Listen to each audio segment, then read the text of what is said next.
how to enable WhatsApp business notifications on iPhone. So let's get started. First, on your iPhone screen, find and open the WhatsApp business application. Now at the bottom right corner, tap on the settings icon. Next on this settings screen, scroll a little down and tap on notifications. Now on this notifications screen, make sure the show notifications option is turned on. Now you have successfully enabled notifications inside WhatsApp Business. Now go back to your home screen. Next step, enable notifications from iPhone settings. Next, open the Settings app on your iPhone.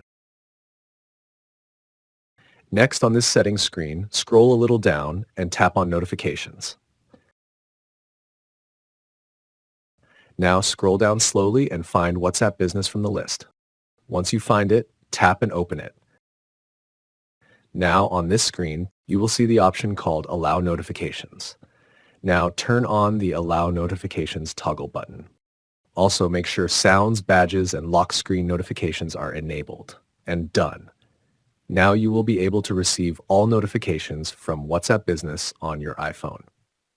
If you found this video helpful, don't forget to like, comment, and share this video. And also, subscribe to my channel for more simple and useful tutorials.